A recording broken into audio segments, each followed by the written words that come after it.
pavarësisht sa keq mund të më bëjnë, unë zgjedh që reagimin tim të mos e kem të njëjtë me atë që më bëjnë.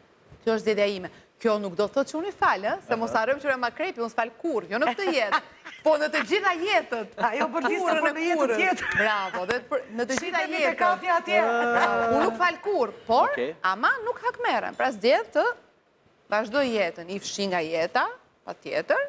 Po ta marri me atë se si ndjet Keti, çfarë ka bërë Keti, nëse dikush, me qënë se shef Keti në televizion e ka parë në emisionet e fëmijëve, thotë, po dale kjo që qeshe që bënd qa natyre, qa karakterika, unë mund të them që nuk jam natyre hakmarjes, nuk jam tip që hakmerem, unë shmangem, gjangzet pa tjetër në momentet caktuara, nuk jam tip që hakmerem, nuk e bëj dot, sepse dhe kur kam provuar ta mendoj ndonjëherë, jo ta bëj, jam djerë shumë më keq.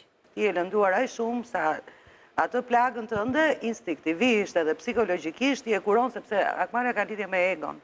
Ti ke dëmtuar një ego njerëzore dhe ego jonë është ajo që lëndohet për te emocioneve. Ti me emocionet vjen një moment e gjen rrugën për të komunikuar dhe për të rregulluar ata. Pjesën e egos edhe përfaqësimit dhe llogaridhënies në përpara botës e ke më të vështirë. E ftohtë apo e ngrohtë është për të ndjerë më mirë.